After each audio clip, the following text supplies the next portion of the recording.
Alleluia, Alleluia.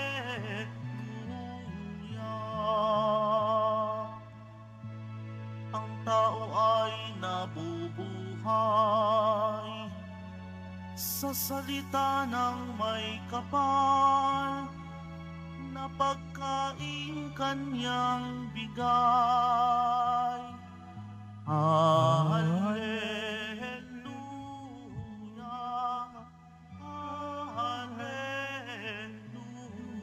Alleluia, Alleluia, Alleluia.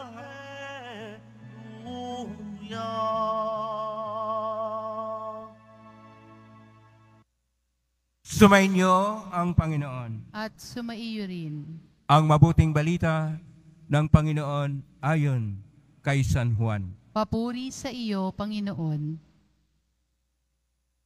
Noong panahong iyon, tumawid si Jesus sa ibayo ng lawa ng Galilea na tinatawag ding lawa ng Tiberias.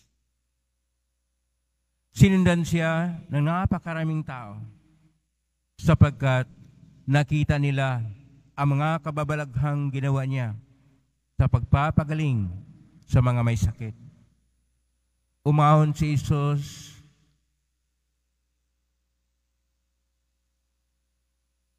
sa burol kasama ang kanyang mga alagad at naupo roon. Malapit na noon ang pista ng Paskwa ng mga Hudyo. Tumanaw si Jesus at nakita niyang dumarating ang napakaraming tao. Tinanong niya si Felipe, "Saan tayo bibili ng tinapay upang makakain ang mga taong ito?" Sinabi niya ito para subukin si Felipe sapagkat alam ni Jesus ang kanyang gagawin. Sumagot si Felipe, "Kahit na po sa halagang 200 denaryong tinapay ang bilhin ay di sasapat para makakain ang tigkakaunti ang mga tao." Sinabi ng isa sa kanyang mga alagad, si Andres na kapatid ni Simon Pedro, "Mayroon po ritong isang batang lalaki na may dalang 5 tinapay na sibada at 2 isda. Ngunit gaano na ito sa ganyang karaming tao? Paupuin niyo sila," wika ni Jesus. Madamo sa lugar na iyon, umupo ang lahat, humigit kumulang sa 5,000 ang mga lalaki. Kinuha ni Jesus ang tinapay at matapos magpasalamat sa Diyos ay ipinamahagi sa mga tao. Gayon din ang ginawa niya sa isda. Binigyan ang lahat hanggat sa gusto nila. At nang makakain na sila, sinabi niya sa mga alagad, "Tipunin niyo ang lumabis para hindi masayang." Gayon nga ang ginawa nila. At nakapuno sila ng 12 bakol. Nang makita ng mga tao ang kababalaghang ginawa ni Jesus, sinabi nila, "Tunay na ito ang propitang paririto sa sanlibutan." Nahalata ni Jesus na lalapit ang mga tao at pilit siyang kukunin upang gawing hari. Kaya muli siyang umalis na mag-isa patungo sa kaburulan. Ang mabuting balita ng Panginoon. Pinupuri ka namin, Panginoong Hesukristo. Magsiupo muna po ang lahat. Isang mapagpalang araw po sa inyong lahat. Purihin po natin ang ating Pong Hesus Nazareno.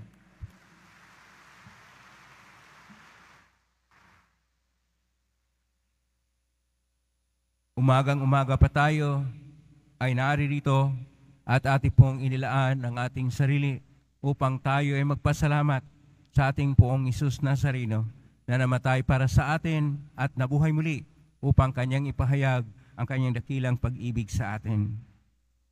Ang atin pong mga pagbasa ngayon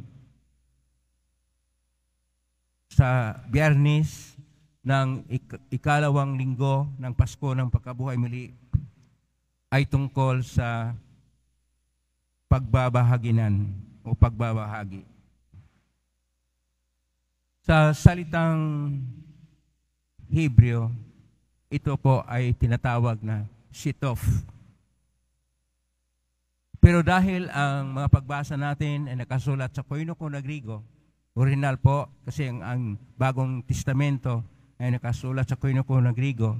Sa Koinoko na Grigo, ito po ay tinatawag na kinikrisi. O nasali naman sa Latin, communicatio, na doon nagsimula po ang ating communion, ang ating pakibahagi. Sapagkat ang Eucharistia ay pagbabahaginan sa tunay na nananalig dahil ibinabahagi na ng ating Panginoong Hesus ang kanyang sarili. Sa napakadakilang sakripisyo, napakasakit na kamatayan sa cross, at ito ang tinatawag na pagbabahagi. Kaya po, kapag tingnan po natin ang ating mga pagbasa tungkol sa pagbabahagi o sharing o shitof o kinikrisi o komunikasyon, ang una po na ginagawa ng mga apostol na si San Pedro at kanyang mga kasama sa ating unang pagbasa sa Gawa ng mga Apostol, Kapitulo 5, versos 34 hanggang 42, sila po ay nagpapatuloy sa pagpapahayag na ang ating Panginoong Hesus Nazareno na siyang tunay na Mesiyas na hindi katanggap-tanggap ng mga Hudyo ay pinapahirapan, ipinapatay sa cross, ngunit nabuhay muli.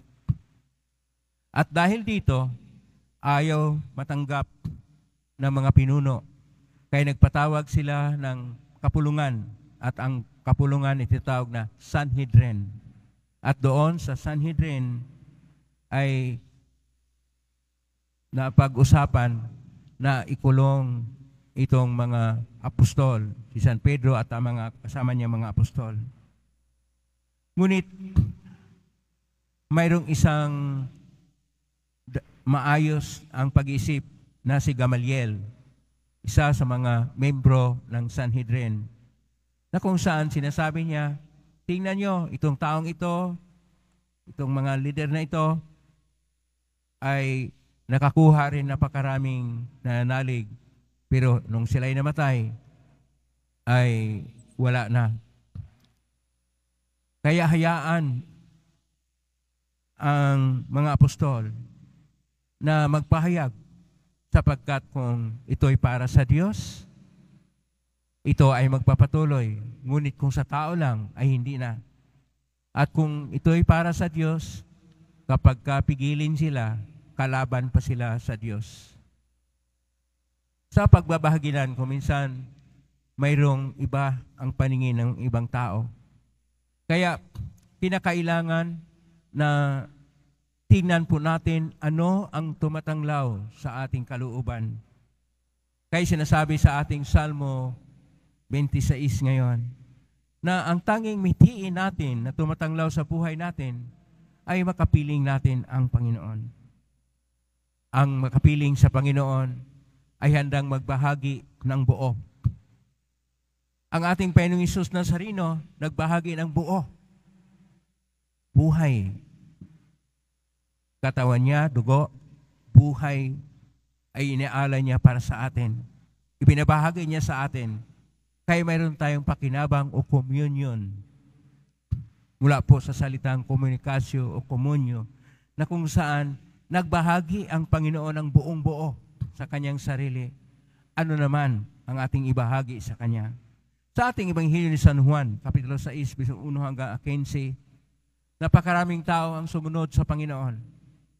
Tinanong niya si Felipe, sinubok niya ito kung ano ang pagpakain, pero alam ng Panginoong Hesus paano ang gagawin. Sabi naman ni Felipe, kahit na sa isang taon na sweldo na denaryo ay hindi kasya na pakainin ang 5,000 katao, 5,000 ng mga lalaki, kung kasama pa yung mga ibang may asawa at mga anak nila, siguro umabot ng higit pa na 5,000. Paano pakainin ang napakaraming tao? Si Andres, na kapatid ni Simon Pedro, ay nagsabi, may isang bata, may 5 tinapay na sibada. Ang sibada ay hindi po gawa ng wheat flour, kaya ito ay para sa mga mahirap. So itong 5 sibada na tinapay at may 2 isda, ibinigay sa ating Panginoon. Kakarampot ang ibinahagi mula sa tao. Ngunit ito'y dumadami at naglabis pa. Kaya nung tinitipon ang lahat ng lumapis, nung nabusog na ang lahat ng tao, dahil binigay sa kanila ang lahat, nung sinabi ng Panginoon na tipunin ang mga sobra, ay nakakuha sila ng 12 na bakol, na malalaking bakol, na sinisidlan sa sobra na tinapay. Ano man ang binahagi natin sa Panginoon, gaano man ito kaliit, ay gawing dakila, ay gawing malaki. Dahil ang Panginoon ay gusto niya na taos-puso ang ating pagbabahagi sa Kanya. Dahil binahagi niya ang Kanyang sarili sa atin na taos-puso din. Buhay niya ang binahagi sa atin. Ano naman ang ipalit natin? Ano naman ang ating iresponde? Ano naman ang ating itugon sa Kanyang dakilang sakripisyo? Liban pa sa pagtingin na tayo'y naririto. At naririto sapagkat makiisa sa pagbabaginan. Ang pagbabaginan ay hindi lang sa material na paraan. Higit sa lahat, sa espiritual na pamamaraan. Ang ating ibahagi sa Panginoon ay tinatawag na ikapo. Ikapo, ibig sabihin, ang pang-10 na bahagi, 10% ng ating panahon, ng ating kakayahan, ng mga biyayang material na binigay ng Diyos sa atin. 10% lang. Pero kung minsan, ayaw pa natin itong ibahagi sapagkat ang tinitingnan natin ay ang ating pansarili lang na kinakailangan, ang ating pansarili lang na mga material na bagay-bagay. Nakalimutan natin na dapat buong puso, taos puso, ibig sabihin, ang ating pagbabahaginan. Kaya ang tinatawag na shitof o kinikrisi o komunyo komunikasyo, kaya tinatawag natin komunyon, ay tayo ay narito upang tingnan po natin ano bang nabahagi natin sa Diyos. Pagkahingi lang tayo sa Diyos. At kung tayo ay nabigyan na ng mga biyaya na binigay ng Panginoon, nakalimutan na natin siya. O dili kaya, hingi tayo sa Kanya at akala natin hindi natanggap ng Panginoon ang ating mga panalangin. Pero ang Panginoon ay nagbibigay sa Kanyang paraan, sa Kanyang panahon, at para sa ating kaligtasan. Kung ay hingi mo ay hindi para sa iyong kaligtasan, hindi po yan ibibigay sa Panginoon sapagkat ayaw niya na mapahama ka at hindi makapunta sa Kanya. Kaya ang ating pong hingin dapat at ang ating ialay sa Kanya ay ang ating pagsuko sa buong sarili. Una, ang pagsuko sa buong sarili. At atin pong ibigay ang dekalidad na pag-aalay sa ating sarili, sa ating panahon, sa ating kakayahan, at sa mga biyayang material na natanggap natin sa buhay. Dahil pagkagising natin, buhay pa tayo. Mabayaran ba yung buhay natin? Sa buong araw, kumikilos pa tayo. Mayroon pa tayong magagawa. Mabayaran ba natin ang lahat ng yan? Hindi po sapat kung lahat ng ating inaalay sa Panginoon na pambayad sa grasya, sa biyaya, sa kaloob ng Diyos sa ating buhay. Kinakailangan na tayo ay titingin na may kabutihang loob ang Diyos.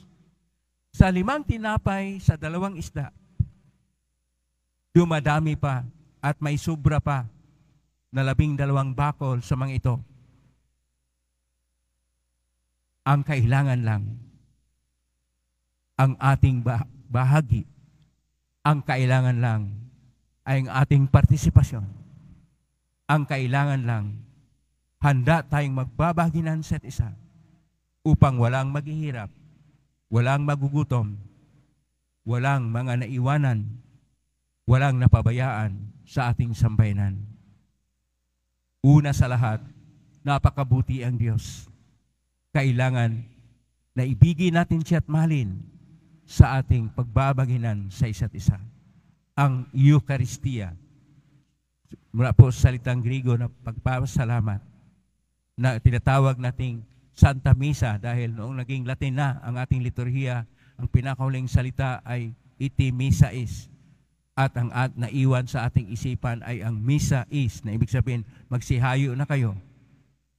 Hindi tayo nagsihayo na walang-wala. Dala natin ang kabutihang loob ng Diyos. Nagbahagi siya sa atin. Handa rin tayong magbabaginan sa pinaka-importante na bahagi ng ating pagkatao, ng ating buhay, ng mga mitiin at ng mga tunguhin at ng lahat ng ating maialay sa Diyos.